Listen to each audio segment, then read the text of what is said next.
Buruknya hubungan PDIP dan Joko Widodo sepertinya tak berpengaruh ke pemerintahan Prabowo. Meski tak secara resmi masuk sebagai koalisi, tapi Ketua Umum PDIP Perjuangan Megawati bilang hubungannya dengan Prabowo baik-baik saja. Tak hanya itu, Mega juga menegaskan tidak akan mengganggu pemerintahan saat ini. Prabowo nih, orang mikir saya sama dia itu, wah kayaknya musuhan atau apa, enggak.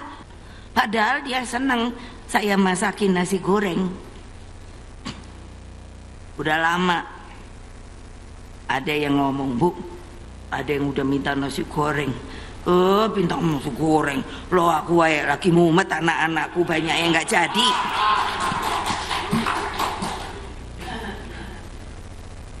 Begitu loh. Loh memangnya nggak boleh? Ya boleh. Tapi kan prinsip, Mas. Bene wae aku nang kene wae, situ sono rame-rame. Apa aku ngerusui situ kan ya enggak toh. Kalau aku perlu situ kan ya enggak perlu ketemu toh. Aku bisa kok ngirim orang sampai gitu loh. Itu apa namanya? Strategi politik. Klaim PDIP sebagai mitra strategis pemerintah ditanggapi Gerindra. Ketua Harian DPP Partai Gerindra yang juga Wakil Ketua DPR RI, Sufmi Dasko Ahmad, menyambut baik komitmen itu. Menurut Sufmi, sinergi sebagai mitra strategis sangat penting. Mengenai PDIP yang menyatakan akan menjadi mitra strategis sebagai pemerintah, tentunya kita menyambut baik. Karena sumbangsih dari semua anak bangsa kita perlukan dalam mewujudkan gagasan dan ide-ide Pak Prabowo yang dituangkan dalam Asta Cita. Nah, oleh karena itu sinergi sebagai mitra strategis itu sangat penting yang kami rasakan. Penegasan hubungan Mega dan Prabowo ini pun mencuatkan pertanyaan, apakah kedua tokoh ini akan bertemu? Mega Prabowo memang dikenal punya hubungan yang erat, apalagi keduanya pernah maju sebagai capres-cawapres di pemilu 2009. Tak hanya itu, hubungan keduanya lekat dengan nasi goreng. Prabowo katanya sangat suka nasi goreng buatan Mega. Soal pertemuan ini pun ditanggapi oleh politisi PDIP Arya Bima. Katanya, Megawati tidak ada persoalan untuk bertemu, meski kapan waktunya belum dapat dipastikan. Seorang Ibu Mega yang Ketua Umum PDI Perjuangan yang menang Pileg, Pak Prabowo Ketua Umum Gerindra yang menang Pilpres, ya, tidak ada persoalan, bahkan tidak bermusuhan, bahkan bersahabat dengan diplomasi nasi goreng. Cuma pertemuan kedua beliau, saya menangkap jangan dikerangkakan dalam kerangka mau koalisi. Ya. Berikan kesempatan pertemuan kedua beliau original, tidak usah didesain, tidak usah terlalu dikonstruksikan untuk masuk kabinet misalnya. Pertemuan itu baik, apalagi dengan tujuan yang baik. Antar kedua tokoh akan memberikan kesejukan dalam program dinamika bangsa ini ke depan. Menurut saya yakin pasti akan ketemu. Kalau pertemuan itu terjadi, maka ada pertalian batin dan pertalian pikiran antara Ibu Mega dan Pak Prabowo. Lalu apakah posisi PDIP sebagai mitra strategis pemerintahan Prabowo akan ditegaskan dalam pertemuan Prabowo-Megawati? Tim Liputan Kompas TV.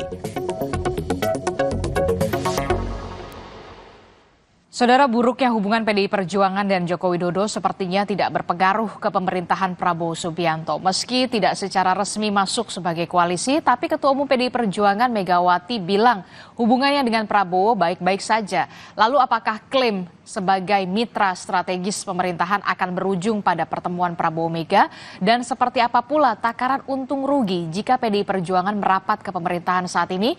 Kita bahas di pagi hari ini dengan sejumlah narasumber. Ada juru bicara PDI Perjuangan, ada Mas Guntur Romli. Selamat pagi, Assalamualaikum Mas Guntur. Waalaikumsalam, selamat pagi. Ya, kemudian juga ada pengamat politik sekaligus Direktur Eksekutif Indo Strategik, ada Mas Ahmad Hoirul Umam. Selamat pagi Mas Umam. Selamat pagi Mbak Aristi, pagi Mas Guntur. Iya, Pagi, kita Mas.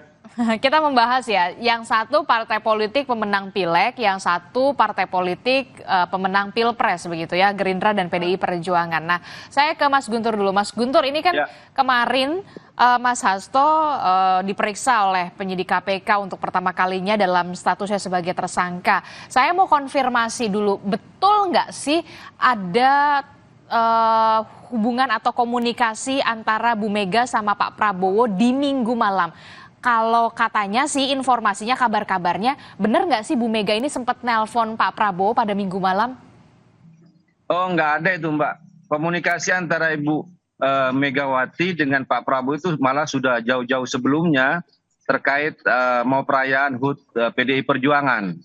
Waktu itu kan rencananya HUT PDI Perjuangan itu mau diadakan secara besar itu kan di Jakarta, dan rencananya juga mau ngundang presiden ya. Tapi karena kemudian ada kondisi ingin lebih sederhana acara tersebut, maka akhirnya diadakan secara internal. Jadi komunikasi antara Pak Prabowo dengan Ibu Megawati sudah jauh-jauh hari, Mbak. Saling mengirimkan utusan gitu kan. Kemudian kan yang selalu ditanyakan oleh publik kan adalah perjumpaan fisik. Yang disebut dengan senior kami, Mas Arya Bima, itu kan soal diplomasi nasi goreng. Tapi kan kami melihat sebenarnya dua tokoh kan sudah bertemu secara ideologi, sejarah sudah bertemu. Kemudian juga yang paling menurut kami yang sangat menyentuh ya perhatian Pak Prabowo Presiden kepada Ibu Megawati ini soal menindaklanjuti pelurusan sejarah Bung Karno dan pemulihan hak-hak Bung Karno sebagai Presiden pertama Republik Indonesia yang beliau sampaikan dalam HUT PDI Perjuangan 52 tahun ya waktu di sekolah partai.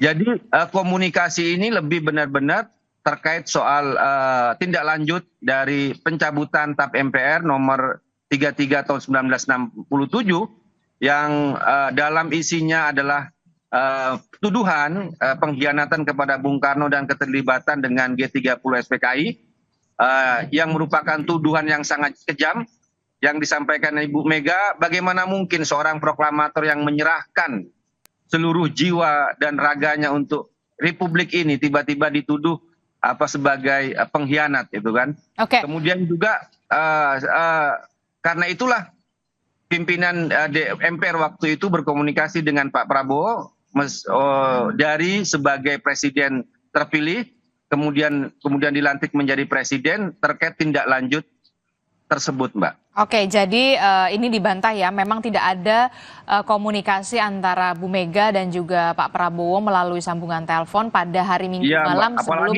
Apalagi bahas kasus tuh nggak mungkin itu, Mbak. Bahas kasus atau cari posisi pemerintah itu nggak mungkin dilakukan oleh seorang Megawati Soekarno Putri, itu tidak mungkin, Mbak. Tapi lebih ke soal kebangsaan ya. Dan Bung Karno kan dilihat bukan hanya sebagai ayah biologis dari Megawati Soekarno Putri, tapi sebagai bapak bangsa, sebagai proklamator kemerdekaan Indonesia yang memiliki sejarah yang panjang ya. Tapi kan di situ masih ada rintangan TAP MPR tahun 67 yang masih memberikan tuduhan yang sangat kejam terhadap Bung Karno. Itu lebih ke situ, Mbak. Oke, baik.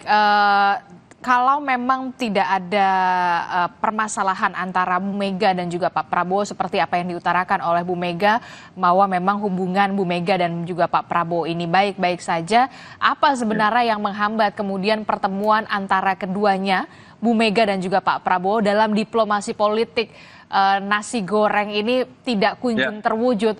Apakah masih ada ganjalan di pihak Pak Prabowo atau seperti apa kemudian Bu Mega? Ya, kalau kami melihat bahwa ada perjalanan sejarah yang akhirnya membuat dua tokoh ini kan berbeda secara pilihan politik, yaitu tahun 2024. Meskipun ada sejarah yang mempertemukan antara beliau berdua dalam pasangan 2009 Mega Pro waktu itu, dan untuk itu ya karena ada perbedaan pilihan politik Pilpres pada tahun 2024, kemudian juga PDI Perjuangan lebih ingin menjadi kekuatan penyeimbang ya. Jadi yang ditegaskan oleh Ibu Megawati Soekarno Putri dalam sistem presidensial kan tidak ada istilah oposisi dan koalisi. Yang ada adalah berada di dalam atau di luar pemerintahan. Jadi meski PDI Perjuangan berada di luar pemerintahan atas pilihan ya, karena pilihan politik yang berbeda pada Pilpres 2024 dan itu juga dinyatakan oleh Ibu Megawati, tapi berada di luar pemerintahan itu tidak bisa disebut sebagai oposisi. Atau seperti ingin mengutip dari senior kami, Mas Ahmad Basarah, yang juga sangat intens komunikasi dengan Pak Prabowo sebagai pimpinan MPR waktu itu, meskipun PDI Perjuangan berada di luar pemerintahan, tapi tidak sama seperti zamannya Pak SBY. Oke, tidak Kalau sama zamannya dengan Pak SBY itu kan, iya di luar pemerintahan tapi sangat vokal ya kan, sangat kritis waktu itu. Nah, jadi kalimat frasa diksinya mitra strategis itu apa sebenarnya? Berada di luar pemerintahan kah atau bagaimana ini penjelasannya? Mitra strategis itu kan istilah yang disampaikan oleh Mas Pramono waktu Gubernur Jakarta terpilih waktu di Sukarnoran hari Minggu kemarin waktu ikut lari. Jadi mitra strategis ya dalam arti program-program pemerintah yang dalam arti yang berpihak kepada kerakyatan itu pasti akan didukung.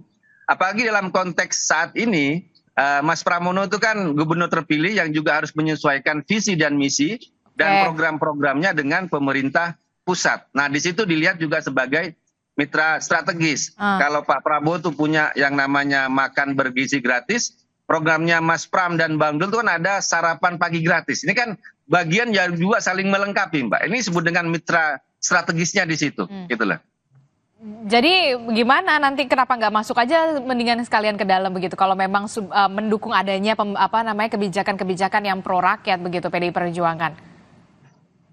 Bagi kami Mbak ya, kembali ke soal pilihan politik ketika Pilpres 2024, di situ ada suara rakyat, aspirasi rakyat yang dititipkan kepada Ganjar Mahfud yang waktu itu adalah pilihan dari PDI Perjuangan, maka di situ juga rakyat akan melihat konsistensi PDI Perjuangan. Tapi pada intinya terkait dengan perubahan kebijakan politik strategis, biasanya itu akan diputuskan dalam Kongres Mbak. Dalam Kongres PDI Perjuangan yang akan diadakan tahun ini dalam waktu yang dekat dan insya Allah juga Presiden Prabowo akan diundang dalam Kongres tersebut.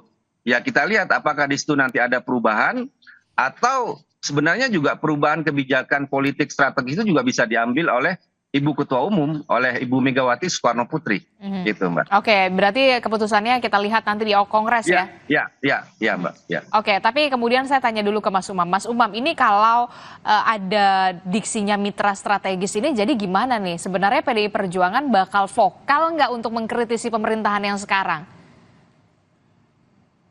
Ya Mbak Adisti, penegasan dengan menggunakan terminologi mitra strategis itu tampaknya memang menjadi sebuah momentum yang kemudian menegaskan bahwa PDIP tampaknya mencoba untuk mengatur ulang strategi. Karena bagaimanapun juga penegasan sebagai mitra strategis itu seolah kemudian memberikan ruang bahwa PDIP akan sedikit melunak atau daya kritisnya tentu akan diatur sesuai dengan proporsi dan juga kalkulasi kepentingan yang ada. Memang dalam konteks strategi politik hal itu sah-sah saja, terutama dalam situasi turbulensi yang penuh dengan ketidakpastian. Dan saya yakin teman-teman PDIP juga mencoba untuk melakukan rekalkulasi kembali.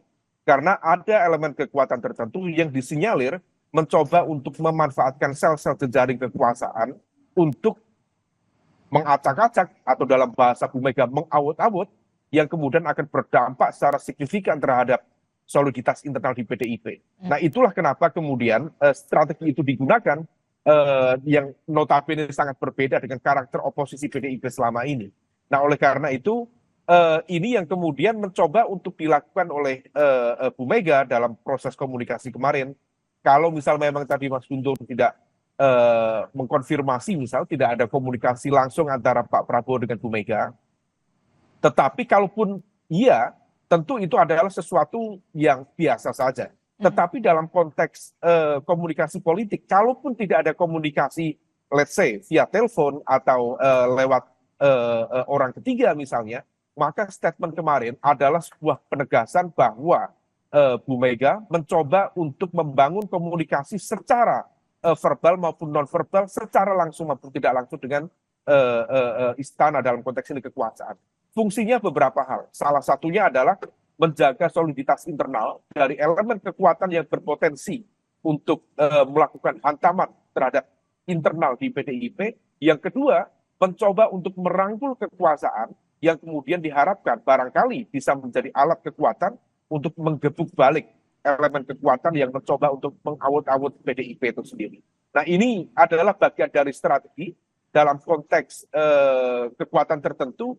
Memang ini adalah upaya untuk ya merekalkulasi, tetapi sebenarnya ada tujuan dan maksud tertentu di balik penegasan mitra strategis dalam konteks pluralisme dengan pemerintah ke depan.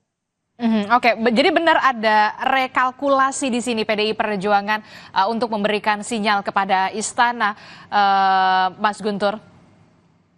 Ya, kalau kami melihat tidak Mbak ya, bukan soal masalah politik praktisnya di situ, Mbak. Soal apakah akan masuk dalam pemerintahan atau tidak. Tapi kalau kembali kepada pidatonya Ibu Ketua Umum, itu kan benar-benar terkait soal sumbangan atau ideologi Bung Karno ya, yang sekarang kita melihat bahwa disitulah yang perlu ditindaklanjuti sebagai bagian dari keputusan MPR ya. Pencabutan TAP MPR yang lama. Jadi kami lebih melihat kepada seperti itu, Mbak. Bukan ke soal apakah mau masuk ke dalam pemerintahan atau tidak. Tapi pada intinya kan Ibu Megawati mengatakan bahwa beliau dengan Presiden Prabowo kan tidak ada masalah atau malah bukan bermusuhan atau kan enggak itulah. Jadi lebih ke soal gimana kita melanjutkan warisan ajaran Bung Karno dalam tindak lanjut TAP MPR itu gitulah.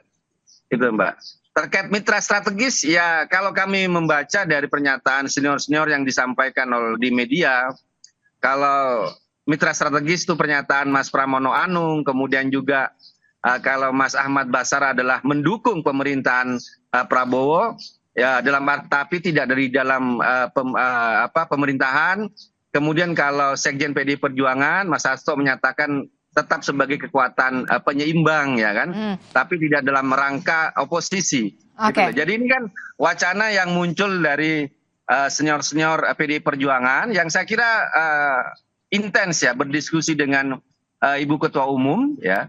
Tapi kalau kami kembali kepada konteks ya pernyataan dari Ibu Megawati yang kemudian sekarang ditafsirkan agak berlebihan menurut saya oleh media. Sebenarnya itu kan penghargaan Ibu Megawati terhadap tindak lanjut yang dilakukan oleh Presiden Prabowo terhadap pemulihan nama baik Bung Karno. Bagaimana nama Bung Karno itu dipulihkan dari tuduhan-tuduhan yang kejam terkait dengan misalnya dianggap komunis. Ini kan selalu muncul yang akan kepada PDI Perjuangan ya kan. Padahal kan Bung Karno sendiri punya ideologi marhainisme sebagai alternatif terhadap komunisme. Tapi kan selalu dituduh sebagai komunis, padahal beliau punya yang namanya marhainisme gitu Mbak. Jadi lebih ke soal pelurusan sejarah dan pengembalian nama baik dan hak-hak Bung Karno sebagai Presiden pertama Republik Indonesia. Oke, jadi tidak tekanan pidato. Oke, jadi tidak ada yang seperti yang dikatakan Mas Umam, ada rekalkulasi di sana memberikan sinyal kepada istana dari pernyataan dari Bu Mega pada saat pidato di HUT kemarin ya. Tidak ada ya semacam itu ya. Kalau saya menyimak pidatonya Ibu Megawati dari Rakernas terakhir, kemudian pernyataan waktu HUT itu kan sebenarnya senafas. Beliau dalam arti tidak akan bermusuhan dengan Presiden Prabowo, dengan pemerintah Pak Prabowo, tapi berada di luar ya. Di luar dalam arti mungkin yang dibaca sebagai mitra strategis, sebagai pendukung yang tapi berada di luar pemerintahan atau sebagai kekuatan penyeimbang. Ini kan istilah-istilah yang muncul untuk menafsirkan apa yang disampaikan oleh Ibu Ketua Umum Megawati itu Mbak, yang bisa itu. Oke, tapi kalau tadi juga sempat dikatakan oleh Mas Umam soal upaya mengawut-awut dari internal PDI Perjuangan. Memang siapa sih memang ada upaya untuk mengawut-awutkan oleh di internal PDI Perjuangan, Mas Guntur?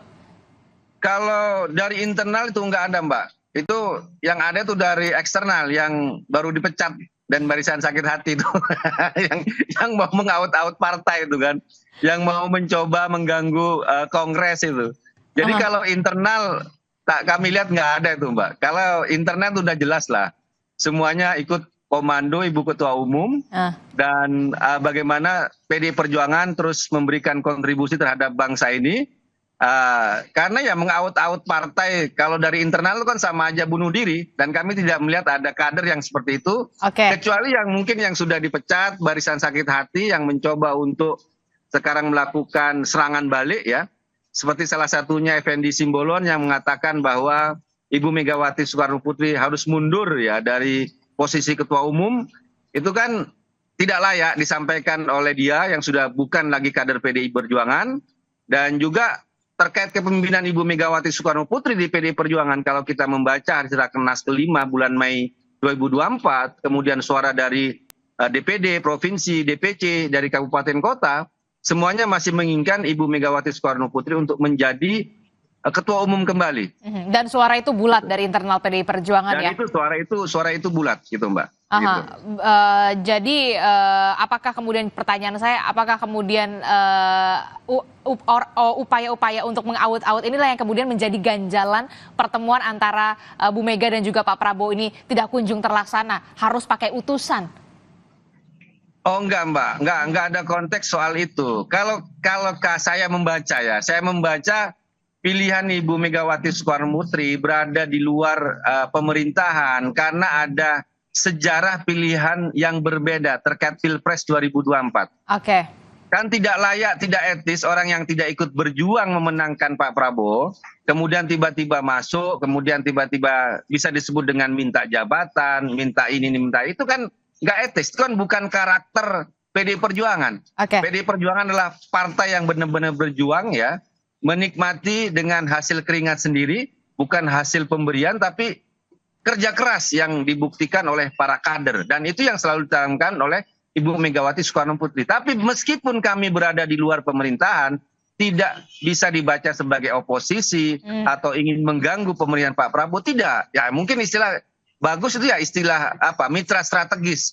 Atau mendukung tapi berada di luar pemerintahan. Itu kan ya diperhalus lah ya, diperhalus ya. Begitu. Ya, gitu. Oke, saya ke Mas Umam. Mas Umam, ini menarik sekali. Tadi kata Mas Guntur, upaya-upaya untuk mengaut-aut ini kalau dari internal PDI Perjuangan sih sebenarnya tidak ada. Justru mungkin dari orang-orang yang sudah dipecat dari PDI Perjuangan begitu, barisan sakit hati. Benar nggak nih, Mas Umam? Anda melihatnya? Ya, Mbak Adisti, yang disampaikan Mas Guntur tentu adalah bagian dari upaya untuk mendefense supaya kemudian tidak terjadi eskalasi dan juga instabilitas internal. Tetapi seringkali dalam konteks bagaimana pola permainan yang dilakukan oleh kekuatan-kekuatan politik untuk mengawut-awut, untuk mendelegitimasi kekuatan politik tertentu, seringkali memang melibatkan elemen internal. Meskipun itu belum terlihat dan itu bisa dikonsolidasikan dengan cepat. Apakah itu atas nama kader, atas nama kepala daerah, atas nama apapun itu yang berada di struktur. Tetapi begini, dalam konteks mitra strategis, tentu ini adalah sebuah upaya. Ada dua hal, Mbak. Pertama, memang PDIP mencoba untuk tetap berada di luar pemerintahan. Karena bagaimanapun juga ada captive market yang cukup besar. Terutama elemen kekuatan non-pemerintah yang akan dipegang oleh PDIP. Dan per hari ini PDIP sendiri adalah satu-satunya partai di luar pemerintahan. Kalau misal kemudian bisa dikomunikasikan yang dengan optimal, dikonsolidasikan dengan baik, tentu at least 15%, 14% itu bisa dicapai. Tetapi kemudian di saat yang sama sekali lagi, ada situasi yang sedang tidak baik-baik saja terkait dengan konteks dinamika yang bisa melibatkan elemen internal, tetapi juga didrive oleh kekuatan eksternal. Kekuatan eksternal sendiri itu tampaknya juga memiliki jejaring kekuatan sel di lingkar kekuasaan yang kemudian bisa dimanfaatkan untuk mengacak-acak dengan menggunakan jaringan kekuatan tertentu, mulai dari penegakan hukum, kemudian dilegitimasi di ranah opini publik, dan lain sebagainya. Nah ini yang kemudian tampaknya mencoba untuk dinavigasi oleh PDIP untuk kemudian tidak berhadapan-hadapan langsung dengan kekuasaan. Dan apa yang disampaikan oleh Bu Mega misalnya, bahwa beliau memiliki hubungan yang baik dengan Pak Prabowo, hal itu kemudian seolah mengkonfirmasi bahwa elemen yang mencoba untuk melakukan serangan balik, mengawut-awut internal PDIP, bukan berasal dari inti kekuatan kekuasaan itu sendiri, yaitu presiden. Artinya ada elemen kekuatan ketiga yang tampaknya mencoba untuk diantisipasi oleh PDIP. Nah ini yang situasi ini yang kemudian tampaknya betul-betul Siapa sih Mas Umam? tadi yang disampaikan oleh Mas Guntur, tetapi itu kan sifatnya kan asumsi spekulatif dan tidak ada fakta hukum yang kemudian bisa menjelaskan itu. Basisnya adalah kalkulasi politik dan sifatnya spekulatif. Tetapi sekali lagi ini terkait dengan magnitude kekuatan politik yang sangat besar. Karena ketika ada kekuatan mampu men-take over kepemimpinan di PDIP, artinya dia akan memiliki 110 anggota DPR RI, dia akan memiliki 3.000 anggota DPRD dan DPRD tingkat 2, dan juga sekitar let's say 260-an kepala daerah. Artinya memang most likely kalau misal kemudian itu dibiarkan, tentu efeknya sangat signifikan. Caranya mungkin tidak terlalu frontal, caranya adalah bukan dengan cara mengganti Bu Megawati, karena terlalu risky, terlalu berisiko melakukan itu. Tetapi bagaimana kemudian membersihkan elemen-elemen di sekitar Bu Mega yang kemudian berpotensi memiliki daya pengaruh dan juga driving control terhadap Bu Mega dalam konteks insight informasi, kebijakan politik strategis, dan lain sebagainya. Nah, di dalam konteks ini yang kemudian dibaca adalah penyingkiran, misalnya Mas Hasto sebagai sekjen PDIP yang dianggap memiliki pengaruh yang cukup signifikan terhadap cara pikir, pengambilan keputusan, dan juga langkah-langkah strategis yang diambil oleh Bu Mega, itu sebagai langkah pertama yang kemudian akan dilakukan. Nah, hal ini yang tampaknya ingin dimitigasi, sekaligus juga barangkali ini adalah bagian dari renegosiasi PDIP untuk menyelamatkan partai, tetapi kemudian tidak berhadapan-hadapan dengan kekuasaan yang ada saat ini. Oke, cukup menarik bagaimana kemudian strategi PDI Perjuangan ke depannya. Kalau tadi kita dengarkan bahwa Mas Guntur mengatakan di Kongres PDI Perjuangan nanti dalam waktu dekat juga Pak Prabowo akan diundang untuk menghadiri acara Kongres PDI Perjuangan. Benarkah kemudian ini akan menjadi momentum rekonsiliasi antara PDI Perjuangan dan juga Gerindra untuk bisa bersatu, ataukah seperti apa nanti dan seberapa besar peluang PDI Perjuangan kemudian merapat kepada pemerintahan? Jangan dijawab dulu Mas Guntur, Mas Umam, kita akan jeda dulu, usai jeda kami kembali. Tetaplah bersama kami di Sapa Indonesia Pagi.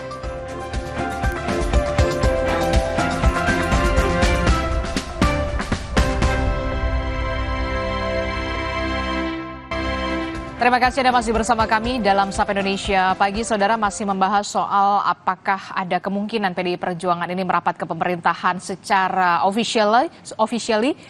Kita akan bahas lagi lanjut bersama dengan Mas Guntur, kemudian ada Mas Umam. Tapi kita akan dengarkan dulu Mas Guntur, Mas Umam saat berpidato di acara ulang tahun PDI Perjuangan pada hari Jumat yang lalu. Megawati ini menepis anggapan dirinya memang tidak ada permusuhan antara Presiden Prabowo Subianto. Mega bahkan berterima kasih pada Prabowo karena telah merespon surat pimpinan MPR terkait dengan pemulihan nama baik Presiden pertama RI Soekarno.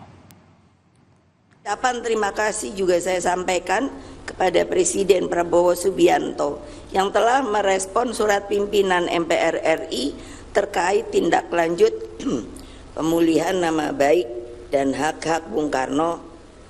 Kebijakan pimpinan MPR dan Presiden Prabowo tersebut harus menjadi momentum rekonsiliasi nasional. Orang mikir saya sama dia itu, wah kayaknya musuhan atau apa? Enggak.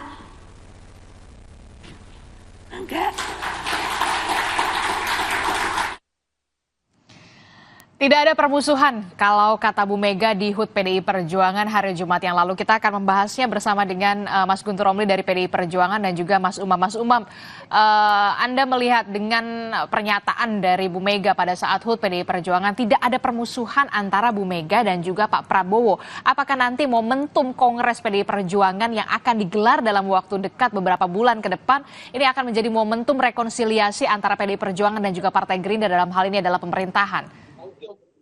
Mbak Adisti, kalau misal konteks rekonsiliasi itu ketika kemudian ada relasi konflik di dalamnya. Tetapi per hari ini dalam konteks relasi antara PDIP dan juga Gerindra, antara Bu Mega dengan Pak Prabowo, memang tidak ada konteks relasi konflik yang ada. Yang terjadi justru sebaliknya. Dalam konteks ini tentu Pak Prabowo harus menjaga hati dari dua kekuatan yang ada. Jadi kalau dalam istilahnya Bung Hatta dulu, mendayung di antara dua karang. Ada dua relasi konflik dalam konteks ini praktis kalau misal kita buka semuanya adalah antara Bu Mega atau PDIP dengan Pak Jokowi. Sementara dua elemen kekuatan itu tentu memiliki garis historis, memiliki pola relasi yang cukup dekat dengan Pak Prabowo yang per hari ini menjadi Presiden Republik Indonesia. Situasi ini yang tampaknya mencoba untuk dinavigasi dan juga sekaligus dimitigasi oleh lingkar dekat di kekuasaan. Tetapi kalau misal kemudian ada upaya untuk misalnya mengundang Presiden di Kongres PDIP yang akan datang, yang itu praktis tidak pernah dilakukan oleh PDIP selama periode pemerintahan Pak SBY misalnya, tentu ini memberikan pesan yang cukup menarik. Setidaknya dalam konteks kalkulasi politik praktis dalam situasi yang dihadapi PDIP saat ini, hadirnya Presiden Prabowo di Kongres PDIP yang akan datang adalah sebuah political shield atau perisai politik yang diharapkan mampu menjadi sebuah alat sekaligus juga garansi supaya kemudian tidak terjadi serangan-serangan yang bisa men-take over kepemimpinan di dalam PDIP atau melumpuhkan sel-sel kekuatan politik di PDIP itu sendiri. Karena bagaimanapun juga upaya untuk pembajak atau pembajakan partai politik, kalau misal kita lihat ya di beberapa studi kasus belakangan ini, itu bisa terjadi secara cepat. Partai yang menang, partai yang berkontribusi dalam konteks kemenangan Pilpres pun dalam hitungan minggu bisa di take over kepemimpinannya dengan cara-cara yang begitu cepat, dengan instrumen penegakan hukum dan lain sebagainya. Nah, hal ini yang tampaknya dengan situasi yang dihadapi oleh Pak Sekjen PDIP, Mas Hasto, karena bagaimanapun juga Mas Hasto adalah salah satu posisi tertinggi dalam konteks struktur kepemimpinan partai, dan dalam konteks itu memiliki banyak sekali data, informasi yang kemudian bisa dijadikan sebagai sebuah alat kamikaze untuk berhadapan-hadapan dengan kekuasaan, maka ini yang kemudian perlu dimitigasi oleh kedua belah pihak. Di satu sisi PDIP tidak ingin kehilangan soliditas internalnya, tetapi di sisi lain pemerintah tentu juga mencoba untuk menjaga soliditas internal pemerintahan.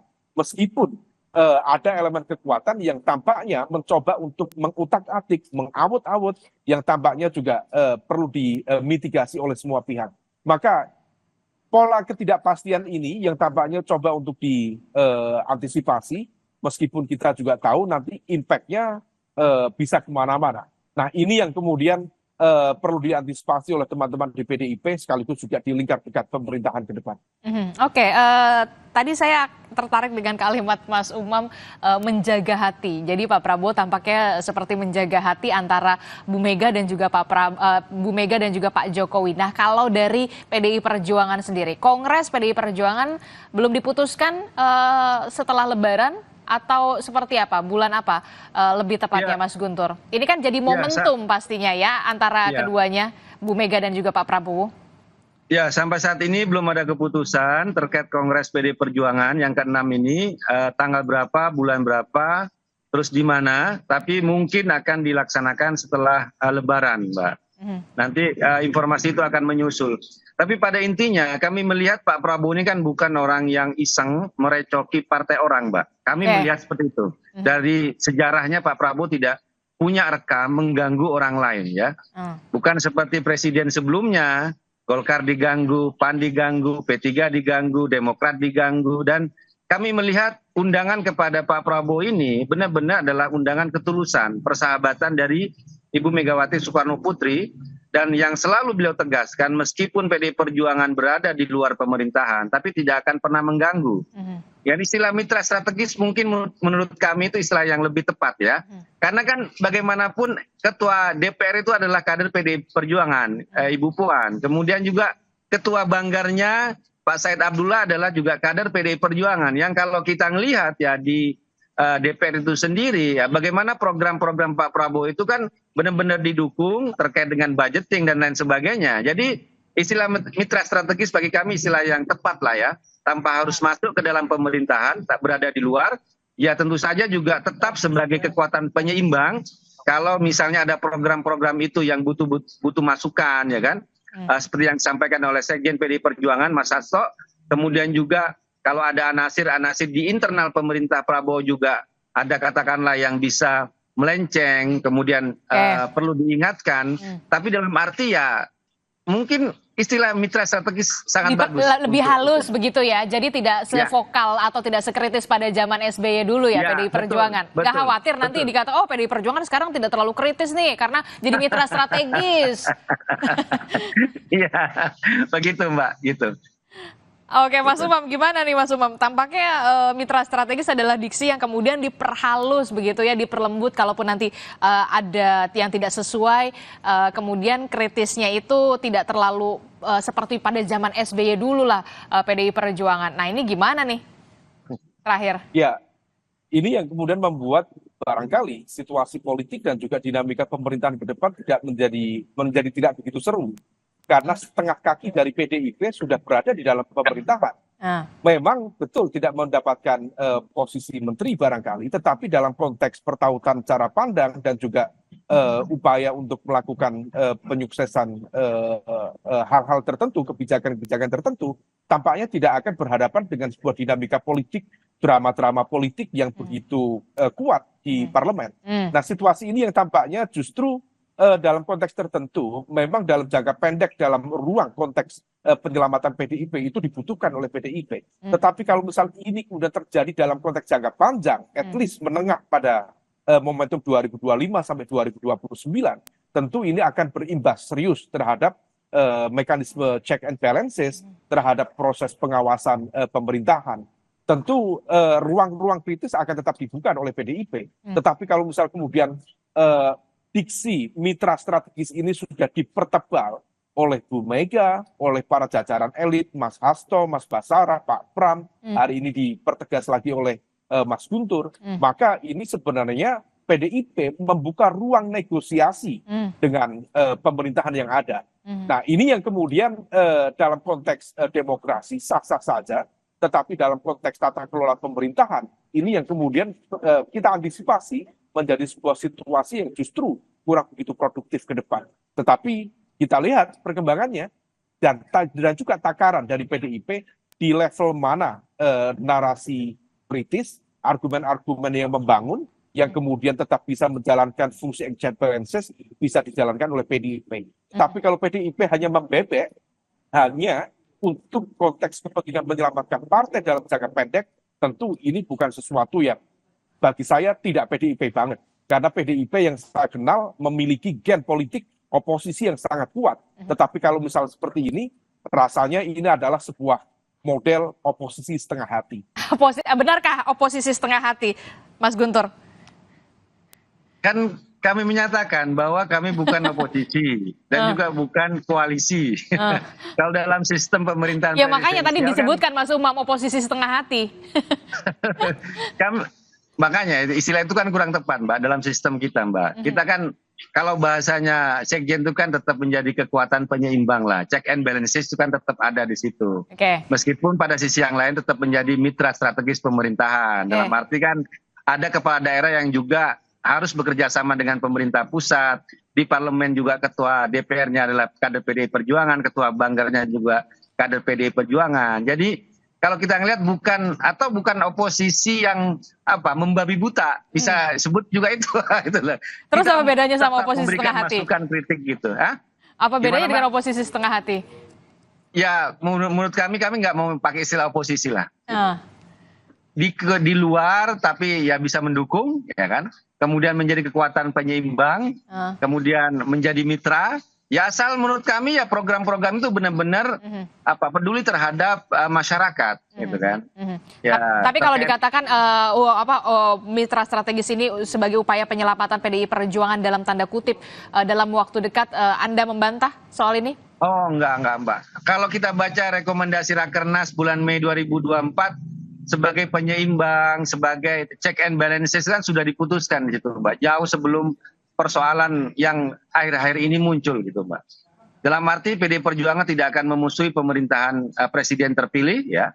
Kemudian juga tidak akan mengganggu ya, tapi tetap dalam posisi di luar pemerintahan.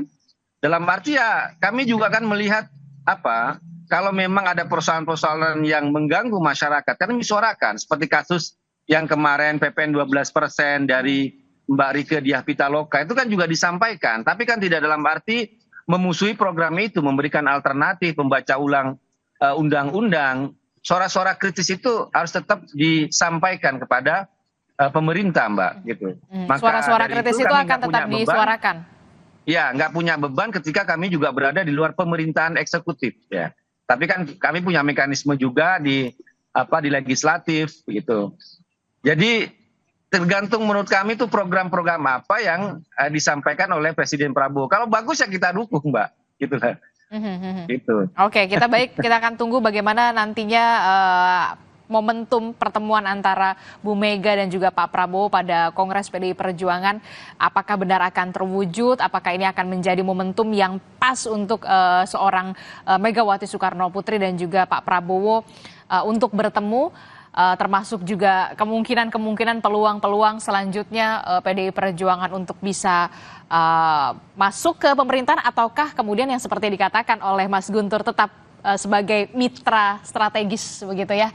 Terima kasih, kita akan tunggu bagaimana nanti perkembangannya Mas Guntur. Terima kasih Mas Umam, terima kasih telah bergabung bersama kami. Sehat selalu, Assalamualaikum, selamat pagi Bapak-Bapak. Waalaikumsalam warahmatullahi wabarakatuh. Saudara, informasi lain yang juga menarik untuk Anda simak, warga beramai-ramai berburu koin berhadiah uang melalui aplikasi Koin Jagat yang viral di platform digital. Menteri Komunikasi dan Digital Mutia Hafid akan menindak aplikasi tersebut jika berdampak negatif bagi warga. Simak informasi lengkapnya sesaat lagi.